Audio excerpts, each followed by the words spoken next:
भाइयों बहनों, मोदी आएगा तो अच्छे दिन लाएगा।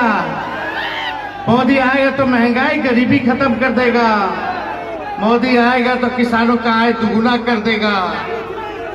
मोदी आएगा तो 2 करोड़ नौजवानों को सरकारी नौकरी हर साल देगा।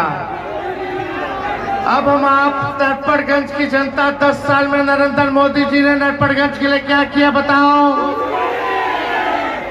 बेरोजगारी असल मुद्दा है कि नहीं है? महंगाई असल मुद्दा है कि नहीं है? गरीबी असल मुद्दा है कि नहीं है? पलायन असल मुद्दा है कि नहीं है? बिहार में कर खाने लगे ये मुद्दा है कि नहीं है? लेकिन नरेंद्र मोदी जी 40 में से 40 सीट लेकर के चले गए।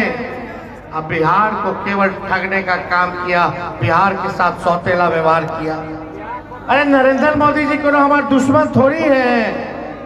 हम विपक्ष में मेरा काम है सवाल पूछना, और जितना मेरा फर्ज बनता है उतना हर एक देश के नागरिक का फर्ज बनता है कि प्रधानमंत्री मेरे जिंदगी के सुधारने के लिए आपने 10 साल लिया, तो आपने 10 साल में क्या किया।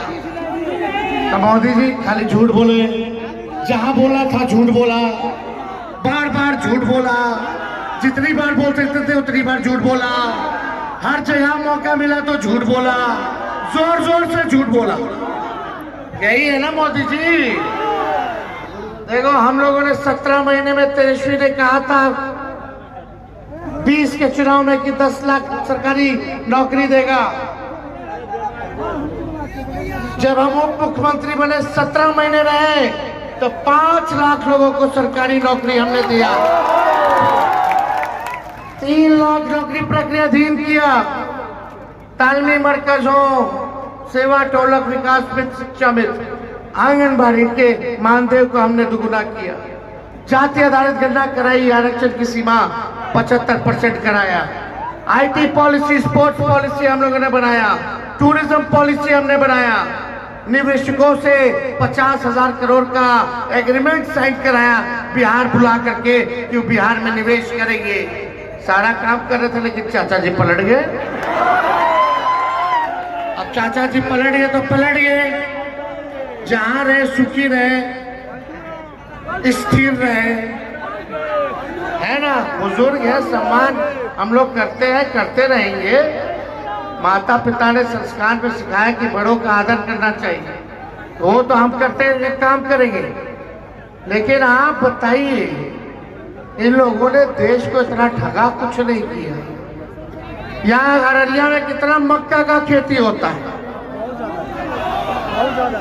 ना, मक्का मखाना, कुछ किया फसल क्या किसान का आय दुगुना हुआ।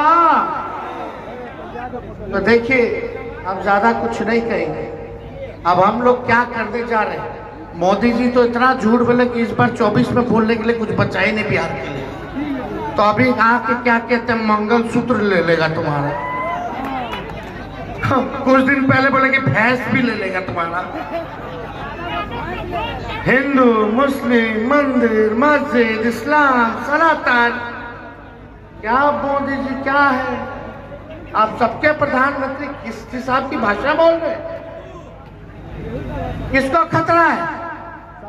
प्रधानमंत्री सनातन धर्म का है, राष्ट्रपति सनातन धर्म की है, उपराष्ट्रपति सनातन धर्म का है, देश के ज्यादातर मुख्यमंत्री, गवर्नर सनातन धर्म के हैं, सेना के सभी सेना अध्यक्ष तीनों सनातन धर्म के हैं। आप किसको डर भय दिखाना चाहते? ये केवल डर दिखा करके, लोगों के साथ खिलवाड़ करके ये देश के संविधान और लोकतंत्र को बदलना चाहता है ये भाजपा के लोग। किसी माई के लाल में दम नहीं जो हमारे संविधान और लोकतंत्र को बदल दे, जो बाबा अंबेडकर का लिखा हुआ है। हम लोग लड़ाई लड़ेंगे और जीतेंगे, लेकिन जब इंडिया की सरकार बनेगी तो 1 करोड़ लोगों को देश भर में सरकारी नौकरी हम लोग देने जा रहे हैं। कितना? अरे 17 महीने में एक प्रदेश के उप मुख्यमंत्री होकर के हमने 5 लाख नौकरी दी और 3 लाख प्रक्रियाधीन कराया और 4.5 लाख नियोजित शिक्षकों को राजकीय कर्मी का दर्जा दिया। गिन लो, 12.5 लाख लोगों का जीवन सुधरा, 5 से गुना कर लो तो कितना लोगों का जीवन सुधारे हम केवल 17 महीने में। नरेंद्र मोदी जी से पूछो प्रधानमंत्री के 10 साल में नौकरी ली है कि छीने? उन्होंने तो नौकरी छीनी। खैर कोई बात नहीं। हर रक्षाबंधन पर जो गरीब परिवार की बहनें उनको 1 लाख रुपया का सहयोग हर साल हम लोग करेंगे। मोदी जी गैस सिलेंडर के बारे में बोल रहे थे, हम लोग आएंगे तो 500 रुपया गैस सिलेंडर हम लोग करने जा रहे हैं और 200 यूनिट फ्री में बिजली आप लोगों को हम लोग देने जा रहे हैं। और सबसे पहले सरकार बनेगी तो अग्निवीर योजना को हम लोग खत्म करेंगे। कोई मतलब है? 18 साल में ज्वाइन कीजिए, 22 साल में रिटायर हो जाइए। मूछो नहीं आएगा कि रिटायर हो गए, बियाह नहीं हुआ कि रिटायर हो गए। आधा साल 4 साल रहेगा तो 2 साल तो ट्रेनिंग में लग जाएगा। और अग्निवीर योजना में शहीद होगा तो शहीद का दर्जा नहीं है।